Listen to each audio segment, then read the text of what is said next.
I have a viewer topic request, and we're going to talk about Cynthia. Why did they go out of their way to destroy you? My struggle is why. I just cannot get over the fact. I want answers. How can people be so cruel and vindictive? What do they gain? So, the narcissist, they can become extremely vindictive. And sometimes they see us as their savior for whatever it is that they're lacking. And we're human. So they put us in this light to where we're going to save them from everything that they're going through. And when we can't come through for it, because they created this false reality, they created us into a different person that we actually are, that they start getting angry at us. So they idealized us. And if you guys are religious, sometimes we've gotten mad at God. He's supposed to be our savior. He's supposed to fix everything, keep us safe. And the narcissist, they don't realize that these external triggers, um, or fabrications that they have in their mind or their internal struggles are causing them to see things in a different light. Just like when we get angry at God, we're seeing it in a different light. We don't understand his purpose sometimes for our life, but it leads us down different paths, sometimes to protect us. And sometimes it's scary. Let's say you got, I don't know, somebody robbed you at gunpoint and you're like, why did that happen? And it was to teach you possibly to be more cautious because next time it might be the real deal. And, sometimes we think like, how did you let that happen to me? And we don't realize that sometimes it's just a re-guidance or a blessing in disguise. So the narcissists, they get angry at us because they either have to protect their image. So let's say you were in an affair and things were going along great and it seemed like this loving relationship. As soon as maybe you possibly got found out, they'll bail on you because then they have to take accountability. They have to explain what happened. They don't want to shed this light of perfection. Or they'll switch it around where they're the victim and then they'll lash out at you like, fuck you, bitch, because of you, you destroyed my family. And it can be different scenarios, but the anger that they have is a coping mechanism of a child. I see it all the time as an elementary school teacher, how they blame shift, they project, they lie, they make up stories. And when the narcissist starts losing control or feels pressured into an uncomfortable state, they take it as a personal attack. So they will lash out at us. Now, some narcissists are so manipulative that they don't even want a relationship with you. Other narcissists do care about you in a sense, but they will always be the priority. So, just like if it's two drowning victims, they're not even going to try to help you. It's always going to be about them. And it's the same with the relationships. They'll sit there and watch you cry, and it irritates them because then it takes time away from them. But when they become vindictive, it's because they don't know how to handle the situation. They don't know what their emotions are. They get these frustrations and they got to get rid of them. And they'll see you as the target because you are one of the closest people. As people uh, become closer and they have some imbalances, those people in that relationship are usually the target to where the person who is unbalanced is trying to get them to fix the situation. And when we are in a state of need, that they get angry at us for having needs or having feelings. And the person that had requested this, I want you to understand that, the narcissist is a toxic type of person, that they will either manipulate you to get you back or they'll discard you to hide their true self. So we think of them as caring about us in an adult fashion. I see the kids at school. It's really interesting that there's this boy and girl, and they go at it like crazy. Now the girl's starting to mature a little bit, but they will go at it like crazy. But we just had a lockdown drill. It's real interesting that the kids, we kind of go and sit in this corner, and those are the two that sat together. They always pick to sit together any opportunity they have. It's the most toxic relationship between two kids that you can imagine. And they're screaming at each other. They insult each other. And it's interesting how they're drawn to each other at the same time. That the difference in lacking, they compensate somehow. They get that feeling going, the feeling of I feel something because they're missing so much in their lives. They have trauma in their lives. That's that one boy that shot his own finger off at age 5. He's 6 years old now. That the adrenaline makes them feel alive. So the narcissist, when they attack you, it's either to feel alive, to feel your emotions like, fuck you, motherfucker, now you know how I feel, or to control you. Like you don't want to give me what I want. They'll make your life hell because they're pissed at you. That, some of us were like truly kind-hearted, and some of the things that we're blamed for aren't even true things. Sometimes we reacted, but they put stuff on us that it's natural human instinct to react. But they can be vicious. They can be vicious. They are on the prowl. They will fight to the death in a sense. A slight exaggeration, sometimes not. But you see animals, that sometimes, depending on how it goes, they'll exert the dominance. And once they made their point known, it goes. But if they feel that their point is not known, they continue fighting. And, when we get hurt, they get agitated and they don't know how to handle it. So they're going to handle it the wrong way. And they can discard, do the silent treatment. They can lash out.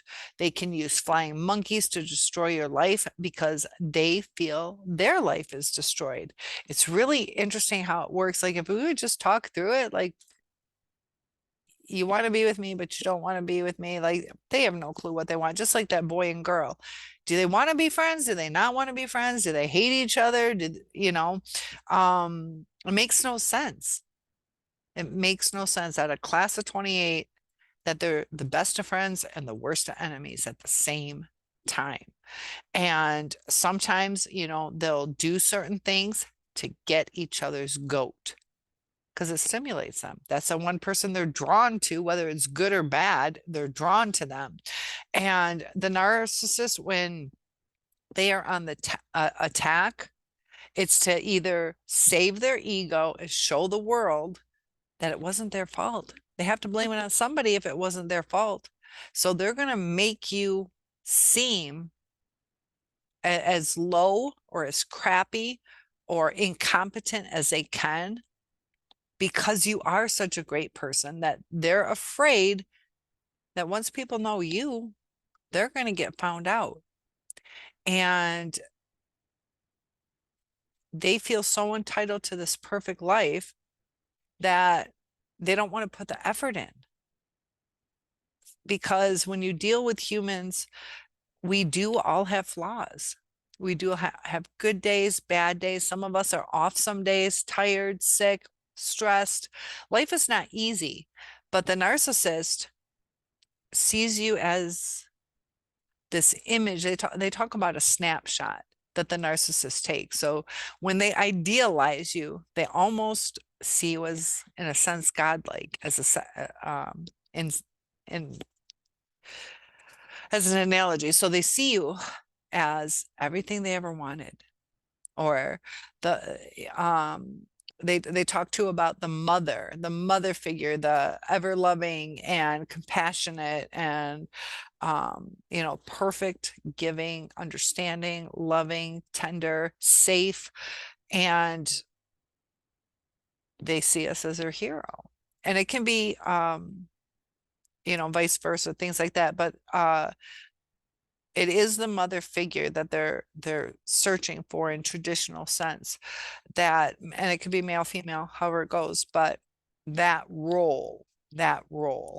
Um, so when it doesn't happen, because there are certain flaws, we might need to pick the kids up and we can't be there for them, but they throw those temper tantrums. Sometimes their emotional state is like a 2-year-old. 2-year-olds, pound for pound, are the most toxic, dangerous people on the earth, that they will lash out, they will cry, they will bite, they will scream, they will kick. They don't know how to cope. And, you know, usually, hopefully all the time, but usually teenagers don't hit their parents. But toddlers will. Toddlers will bite their parents, they'll scratch them, because they got these emotions going on. And oh, they don't even know what they're feeling sometimes. They don't know how to express it. Narcissists aren't in tune with what their feelings mean, that they have a limited vocabulary because they can't relate it to something. We have a stronger sense of vocabulary because we relate it to it. An emotion, like we understand frustration versus anxiety versus depression versus whatever, but they only have, like, it's hate, anger, and sometimes anger, are they angry or are they frustrated, and they're lashing out because they don't know how to handle it. They don't know what emotion they're feeling. And I've been through some really toxic stuff that, you know, it's to maintain their image. So if you've been the victim of somebody who has latched onto you for completely devoid of emotion supply, maybe you're super rich, maybe you're super pretty or popular or handsome, that's all they wanted. Or they wanted to utilize you. You were friends with a big band and they want free tickets, that they like to use people. And when you can't come through, we think we're best friends and now we can't get tickets. And it's like, you don't even want to talk to me. Like, that can be hurtful. We've invested a year or whatever with this person and all of a sudden we're a piece of shit. And it's like, I have no control over the band or whatever the situation is. But I thought we had a connection. There's other things we can do. We offer all these solutions, but we don't always know what their target intention is. And sometimes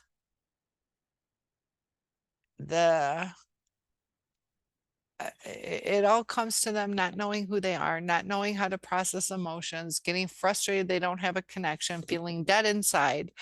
And it is that they live off of mirroring. And after the idealization stage, they go back to being themselves. And they want to bring us down to that level because they're mirroring. And when we try to stay in a high vibration, like, hey, look, can we just talk about this? Or I see you're frustrated, or whatever we're doing, or what's wrong? It causes them to, like, look at their pain. And I am a burn victim. I've told you guys this a lot of times. I'm a burn victim. And 55% of my body was badly burnt. I'm very blessed how I turned out. But my brain shut down. It protects me. That if I was to go back through my mind and get to that story would probably bring on physical feelings, flashbacks. It would be too extreme for me. My brain shut that out. But the narcissist, there's little bits of memory still in their past and of who they are, that for them to bring it forward, just like if I brought that day forward, it would be unbearable. And they don't want to face the embarrassment of saying, I feel like I wasn't loved. Why do you feel like I wasn't loved? Because, like, they don't want to get that deep. And it's almost like they can't, because I see these kids at school and I'm like, what's wrong? What are you feeling? I don't know. I had this one girl who sits on my lap a lot. She just starts crying. And it's to the point, she has beautiful dark skin and beautiful dark hair. And I try to connect. I still can't figure out how much English she knows. They keep telling me she speaks English. She doesn't talk. And she cries and she'll nod her head. It seems like she completely understands me, but she can't express what she's feeling. And we have to guess. Um, and she's sweet. She doesn't lash out.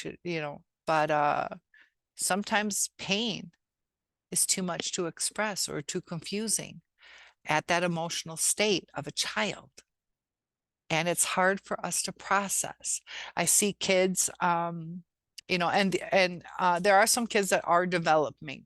So I'm talking about kids with trauma too. It compounds it and just makes me see it, because it's a little out of the ordinary. Like, I get it, kids throw temper tantrums, but this is a little too much. This is showing. I had one kid, he was like, you need to call my dad. You need to call my dad so he can hit me. And I did something wrong. And they're like, no, you didn't do something wrong. You're a good boy. No, I'm a bad boy. Um, Perception. Like, for his grade, he's the smartest kid in his grade. But he screams, he runs, he likes to leave out of the school. We have to be careful he doesn't do that. We have to try to redirect. When they get in that state of uncomfort, you gotta let them come back down, because there's no communication. So when your narcissist is raging, they cannot communicate. They're just on the attack, just like that little boy had to scream, had to do his own thing. They're not really processing what we're saying because they're so in tune to what they need, but they don't know what it is. So they lash out, whether it's hitting, biting, screaming, throwing things. And it's just an emotional state. And it's really hard to explain it to people. Like, if you guys could live my life, from the trauma that I've endured, and also seeing it from a completely different perspective of the life of a child that has some things lacking, that their actions, it's almost like you can tell the story. So when your narcissist is vindictive, they want revenge on something. They saw you as that mother figure. They're pissed at possibly their mother, maybe their father. I just did a video on narcissistic mothers and how that goes with the narcissistic father, but they are lashing out to fill a void. And they will never fill that void unless they address it. Just like us, we cannot get stuck in where we're at. Otherwise, we are always going to be uncomfortable, always missing out on our life, getting into relationships that will always fall apart. And for those of you who are wondering about the karma is going to come. If the narcissist has not gotten or worked through their problems, they can move on so quickly. They can move on so quickly.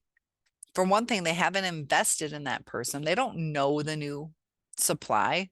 They saw something shiny. I told you guys before about I felt like I was the luckiest girl in the world. I had Kraft macaroni and cheese, and I had 2 cheese packets because I couldn't see what was inside, and I felt so lucky. And it must have been just the production. I ended up making macaroni and cheese the next time, and there was no cheese packet. So this time was a bonus. This time there's no cheese, but they see the package. They don't know what they're getting on the inside. And I don't want you to take that analogy the wrong way.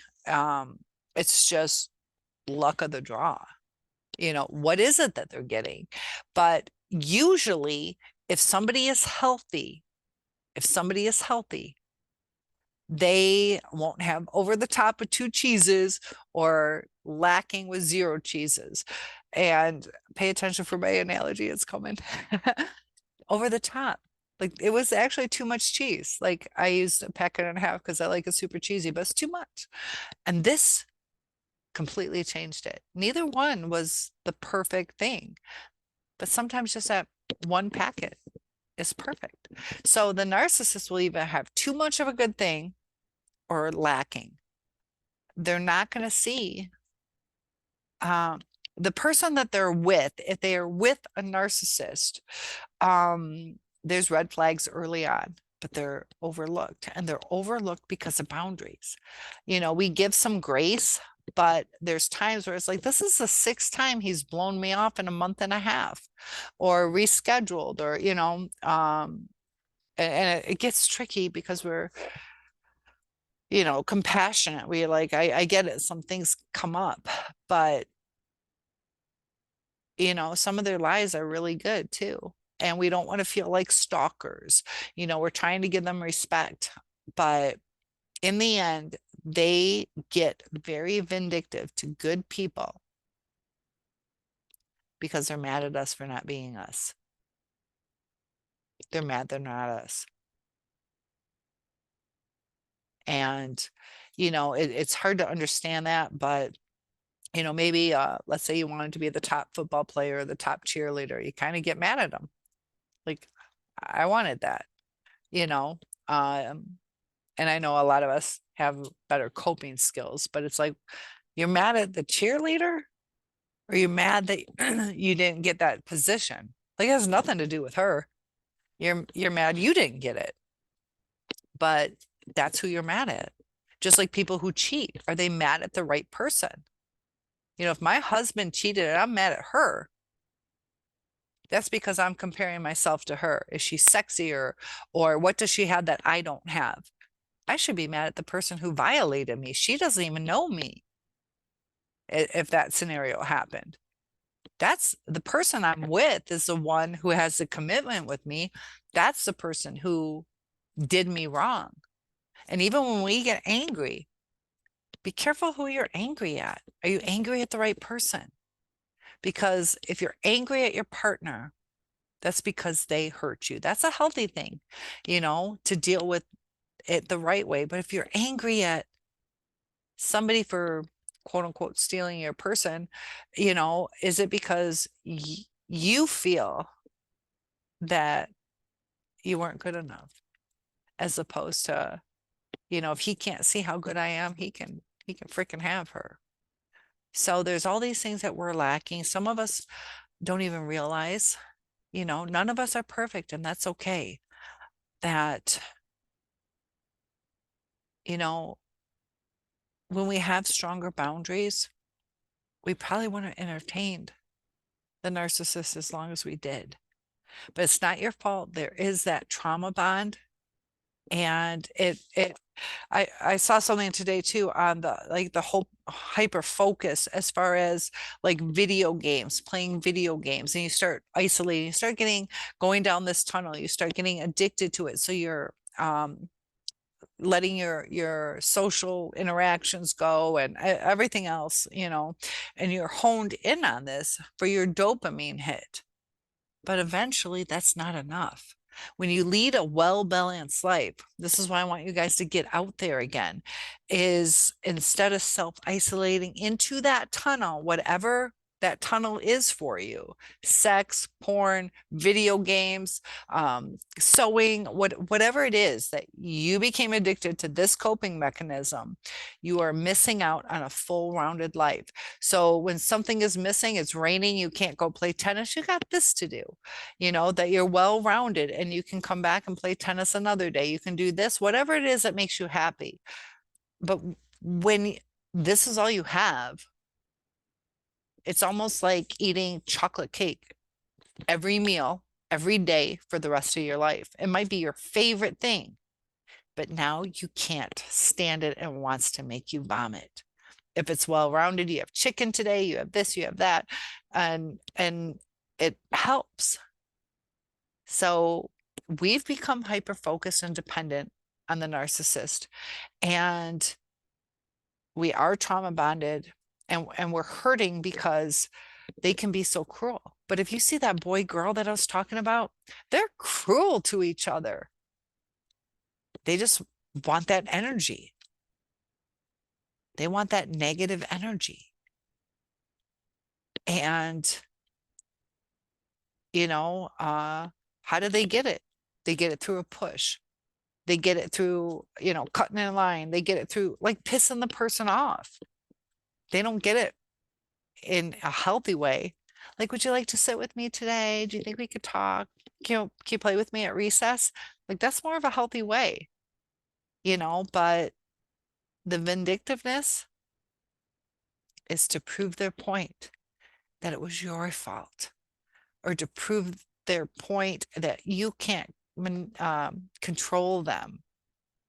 And it can be quite hurtful, because there are times you separate in life, but you don't hate the person, and it feels like hate.